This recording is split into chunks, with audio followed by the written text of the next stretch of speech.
In the heart of a city ravaged by the relentless violence of war, there stood a room, an unremarkable, silent room, tucked away in an old building that had borne the scars of time and conflict. This room, though no more than a small, windowless space, had become a microcosm of the war's brutal reality. It held the weight of countless unspoken stories, of lives marked by grief, fear, and betrayal. Inside, the air was thick, dense with the ghosts of its occupants, both past and present. It had been used by soldiers, by civilians, by people who had entered seeking refuge or forced to occupy it by the sheer force of circumstance. Yet, as much as the room had witnessed the chaos of the outside world, it was itself untouched by the frenzy of combat. Here, it was only silence that reigned, a silence so profound it had begun to take on a life of its own. Outside the room, the city was a shattered mirror of what it had once been. The streets were cracked and uneven, littered with the remnants of buildings that had been reduced to rubble. The sky was perpetually heavy with smoke, the air thick with the acrid scent of burning debris. Everywhere, the sound of distant explosions and the murmur of marching soldiers filled the air, reminders of the conflict that enveloped the city.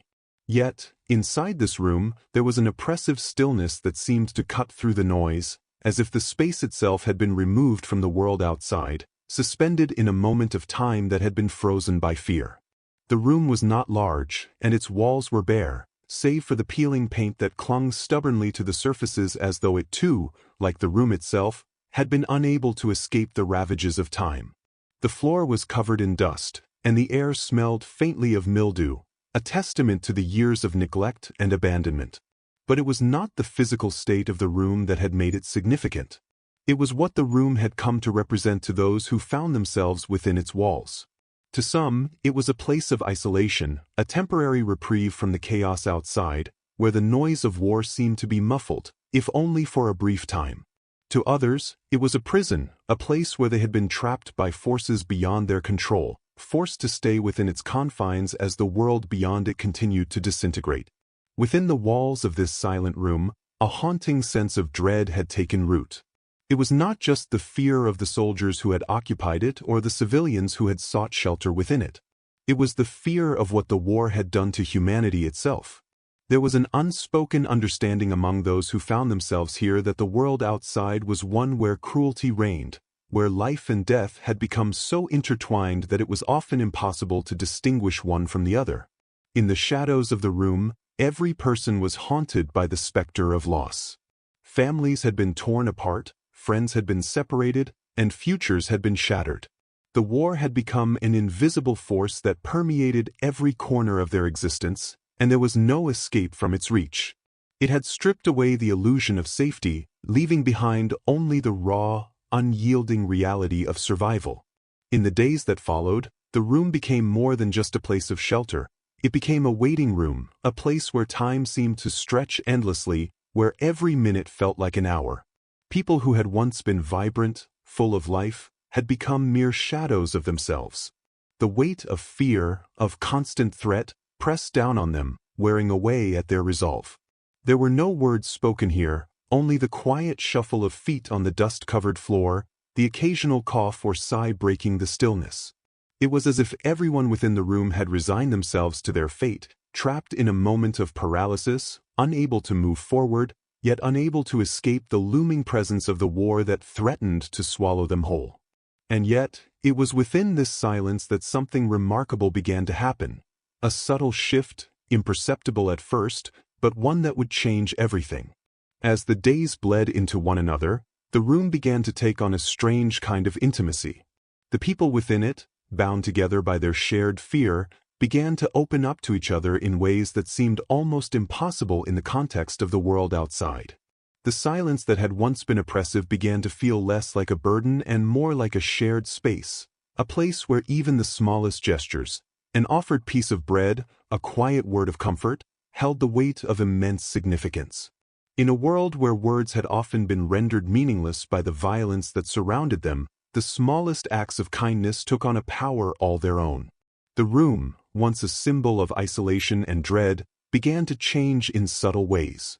The harsh, cold walls no longer seemed to hold the same suffocating weight they once had. The air, once thick with the scent of fear, began to feel a little lighter, as if the room itself was slowly exhaling. The people within it, too, began to change. The soldiers, who had entered with rigid, hardened expressions, their minds focused only on the mission at hand, started to show signs of something else, a glimmer of doubt, of questioning. The civilians, who had once been silent and withdrawn, began to speak, their voices trembling at first, but growing stronger as they realized they were not alone. The room, in its strange, unspoken way, had become a place of transformation. It was no longer just a space of waiting. It had become a crucible, where the heat of fear and the pressure of survival were slowly forcing a shift in perspective. The dread that had once dominated the room was beginning to give way to something else, a fragile sense of connection, a shared recognition that they were all caught in the same storm, all struggling to make sense of a world that had gone mad. It was an uncomfortable realization, one that none of them were ready to face, but it was undeniable. The room had become a mirror of their own inner turmoil, reflecting the fractured state of their souls, but also offering a glimpse of something more, a possibility of change, of redemption. It was this sense of transformation that would set the stage for what was to come.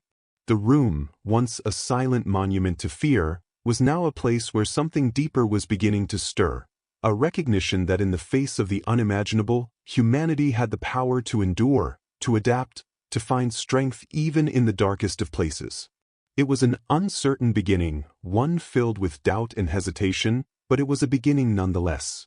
The dread that had once been so suffocating was not gone, but it had been tempered by something else, a recognition that even in the most hopeless of circumstances, there was the potential for a glimmer of light. And so, as the days dragged on, as the war outside continued its relentless march, the people within the room found themselves drawn together by this shared understanding. The room, in its silence, had become something more, a space where fear and hope could coexist, where the boundaries between enemy and ally, between soldier and civilian, could be momentarily blurred. In the face of overwhelming odds, they had found something that the war had not yet managed to take from them, their humanity. It was a fragile, fleeting thing, but it was enough to hold on to, enough to keep going, enough to dare to believe that perhaps, in the end, there could still be something worth saving. As the war raged on, the room remained a silent witness to the horrors unfolding just beyond its walls. The noise of the conflict outside, distant explosions, the hurried footsteps of soldiers, the occasional crackle of radio broadcasts, would sometimes seep through the thin walls, briefly breaking the stillness within. Yet, despite the war's ever-present weight, the room held a curious sense of isolation, as though it existed in its own world, suspended from the chaos that encroached on every other part of the city. In that silence, time seemed to stretch unnaturally, each day blending into the next, indistinguishable from the last, and yet somehow more oppressive with every passing hour. It was during one of these long, quiet days, when the tension in the air felt almost unbearable, that something unexpected occurred. A sound, faint but distinct, began to drift through the room, a soft, melodic tune, distant but unmistakable. At first, no one seemed to acknowledge it, as though the sound was simply a product of the mind, a fleeting trick of the senses. The room's occupants, each lost in their own thoughts, barely registered the shift. The soldiers, who had grown accustomed to the unbearable tension of their daily lives, simply stood or sat in silence, their faces grim and unyielding. The civilians, long resigned to their fate, continued their quiet existence, only occasionally glancing up from their own quiet contemplation. But then, the music grew louder, unmistakably real. It was the sound of brass instruments, distinct, powerful, and oddly comforting in its familiarity. The slow, deliberate notes of a military march, carried through the air, seeped into the room and began to fill the space. It was not the chaotic sound of the front lines, not the jarring crack of gunfire or the roar of bombs. Instead, it was something simpler, something from a time before the world had been consumed by war. It was the sound of a brass band, the kind that might have once played in the streets of a faraway city or in the open fields of a peaceful countryside. It was music that spoke of a different era, a time of unity, of shared purpose, of something beyond the endless bloodshed that had dominated the lives of those trapped in this room. For a moment, the music was met with disbelief. The soldiers, whose ears had grown accustomed to the stark sounds of warfare, paused in their movements. Some lowered their weapons as if the music itself had forced them to reconsider their actions, if only for an instant. They exchanged confused glances, uncertain of where the sound was coming from or what it meant. They had heard nothing like it in the war-torn streets, nothing that could rival the weight of their experiences. And yet, here it was, a melody that seemed to offer something their tired hearts had forgotten, a sliver of peace, however fleeting. The civilians, too, were taken aback by the unexpected intrusion of sound. To them, it was as though the music had arrived from a distant memory, an echo of something long gone. Perhaps it reminded them of a time before the war, before their lives had been torn apart by the chaos of invasion. Perhaps it called forth the specter of lives they had lost, of homes they had once known. But for those who had endured the ceaseless assault on their city and their hearts, the music was a strange balm, a brief respite from the overwhelming despair that had come to define their existence. It was as though the room, which had once felt like a tomb, was now filled with something alive, something that could momentarily lift the heavy weight of despair. The soldiers' confusion slowly shifted into something more profound, something harder to define. A few of them, who had been hardened by years of combat, began to look at one another with a quiet, uneasy recognition. The music, despite its innocence, was beginning to stir emotions that had long been buried, emotions they had spent years trying to suppress. It was not just the melody that affected them, but the sheer simplicity of it. There was no grandeur, no fanfare, just a gentle, steady rhythm that seemed to speak to something deep within them, something human, something they had long since disconnected from.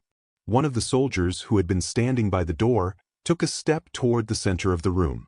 His face, once stern and unreadable, softened slightly as he tilted his head, straining to catch the delicate harmonies in the air. The others followed his gaze, uncertain, but no longer indifferent. There was an almost imperceptible shift in the room's energy. Something was happening, something beyond the mere intrusion of sound. The music, which had initially seemed so out of place, was now felt deeply by everyone present, soldiers and civilians alike. It had penetrated the fortress they had all built around their hearts and minds, and they were powerless to stop its effect. As the melody played on, the room grew heavier with emotion. For some, it was nostalgia, an aching longing for the world they had lost. For others, it was a sense of bewilderment, a realization that amidst the terror and the violence of the war, there was still a place for beauty, for something pure.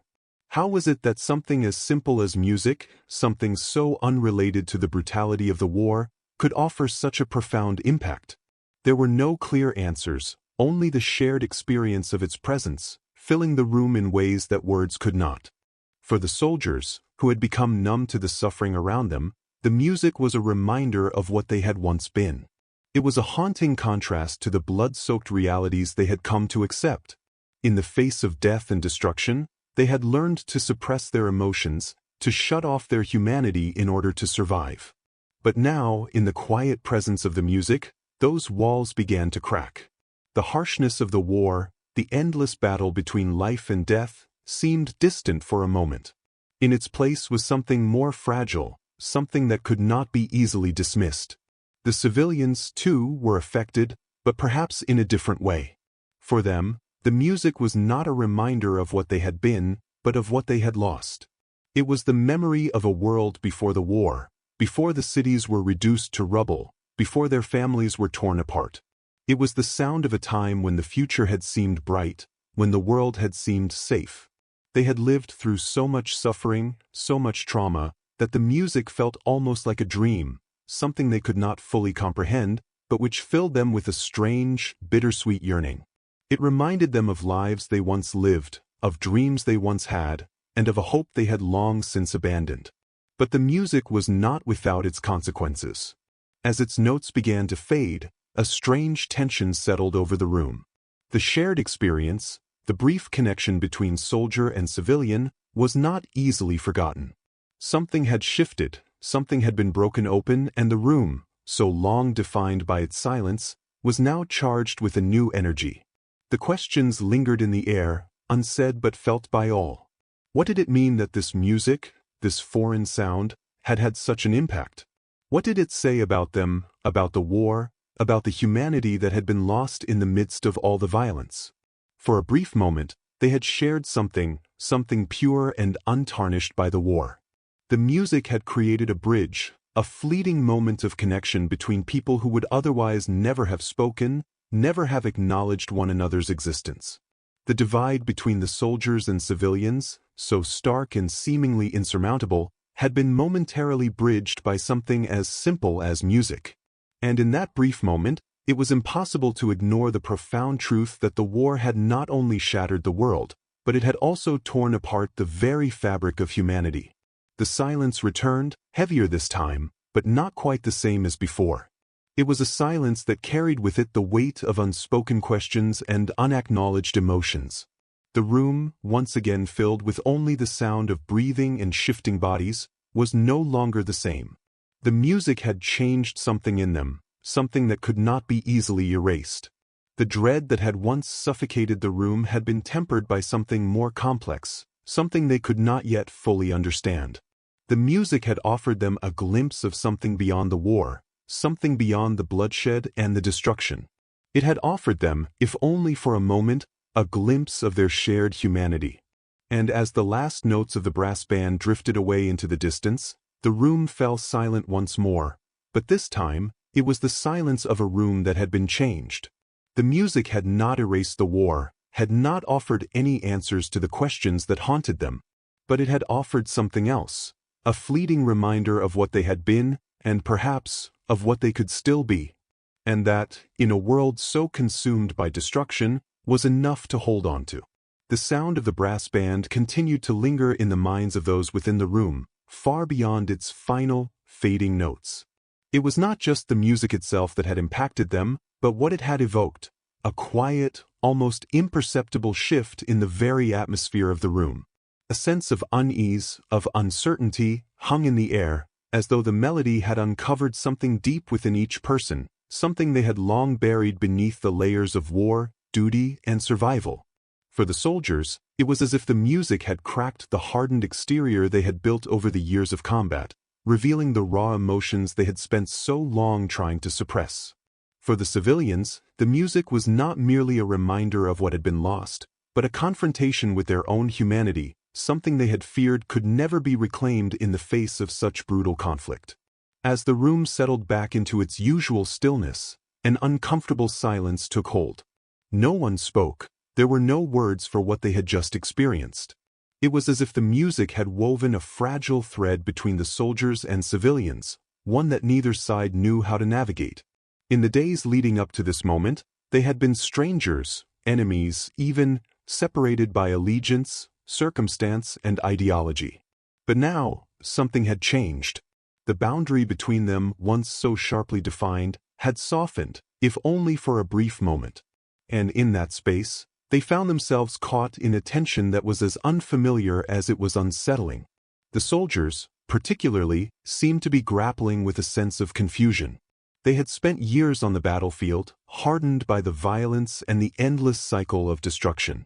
They had come to believe that survival was the only truth, that the end justified the means, that morality had little place in the brutal, unforgiving world of war. And yet, in the face of that music, something had stirred deep within them, a part of themselves they had long forgotten. For the first time, they were confronted with the idea that they, too, were capable of feeling something beyond the grim determination to win, beyond the mechanical rhythm of battle. It was a humbling, disorienting realization. They had been so conditioned to shut down their emotions, to view the enemy as faceless, as less than human. And yet, in that moment of shared music, they were forced to confront the uncomfortable truth. Their enemies were not so different from themselves. The civilians in the room were not the monsters they had been taught to see them as. They too had been victims of the same war, the same destruction.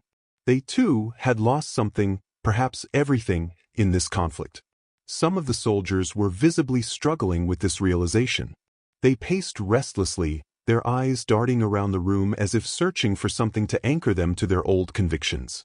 Others stood still, lost in thought, the weight of what they had just experienced pressing down on them like a physical force. The music had opened a door within them, and now they were left standing in the quiet aftermath, unsure of what to do with the emotions it had unleashed. There was a flicker of guilt in their eyes, an unease that had not been there before. The walls they had built around their humanity were crumbling, piece by piece, and they were unsure how to rebuild them.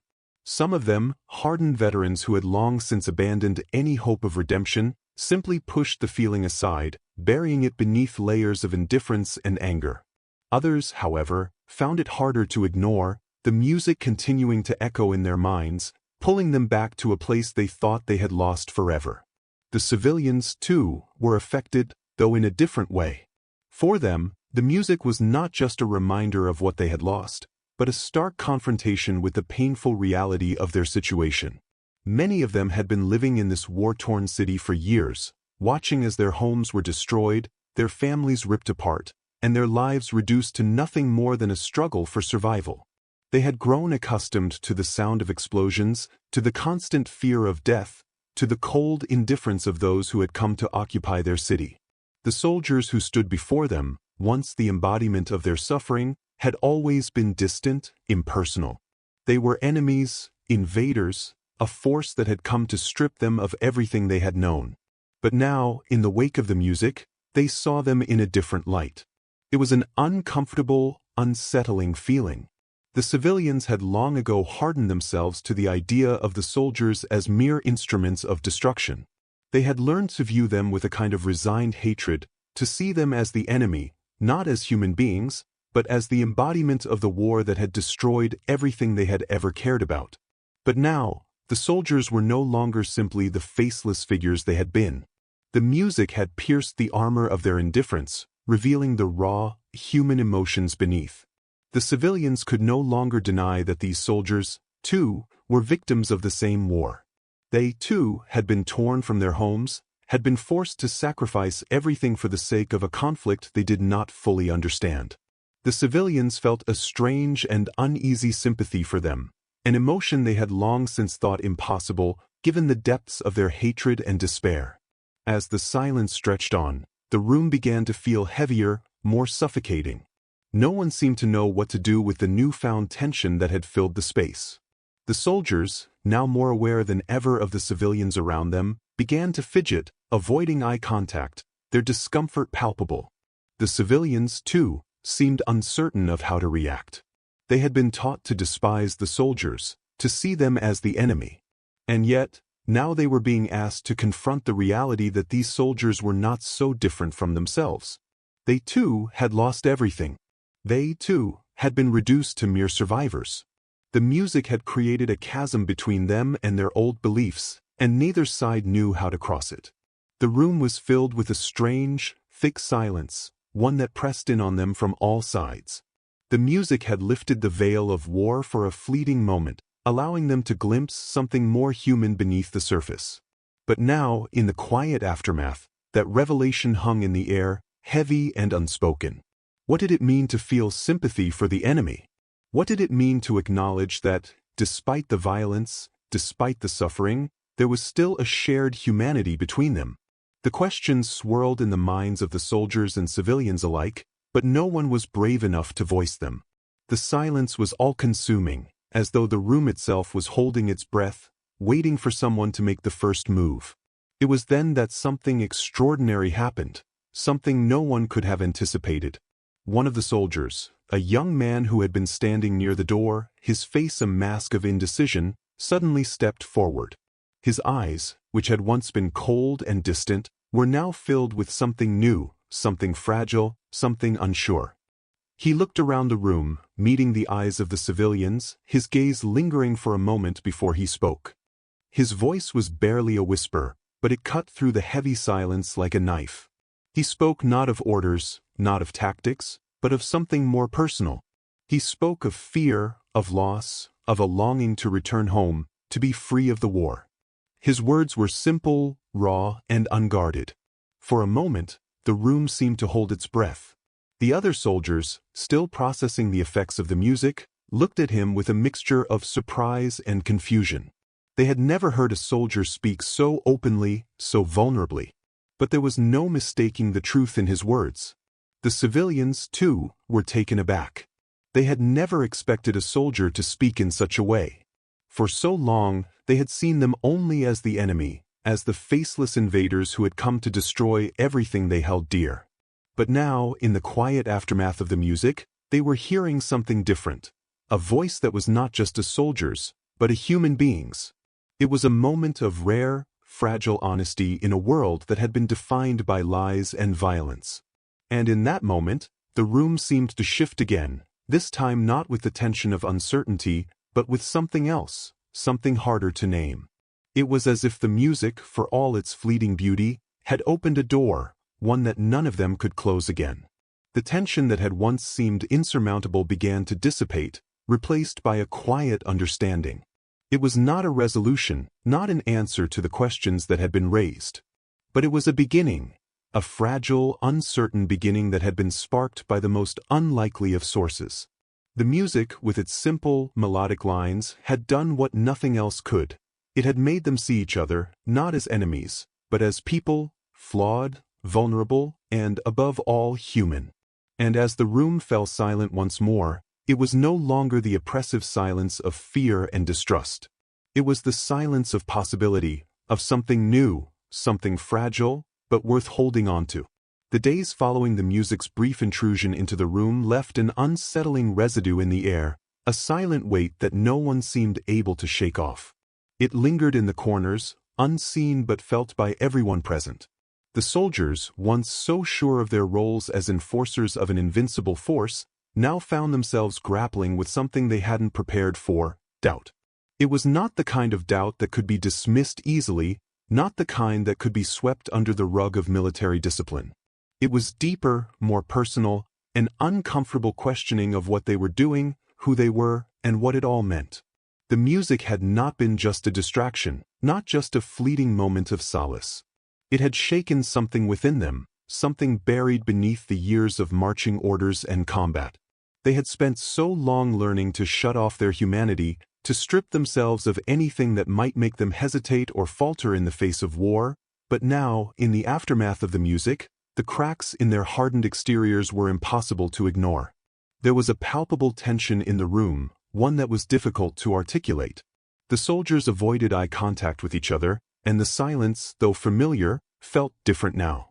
It was no longer the quiet of routine, but something charged with a new, almost painful awareness. Some soldiers tried to dismiss the feeling, returning to their old habits, their old routines.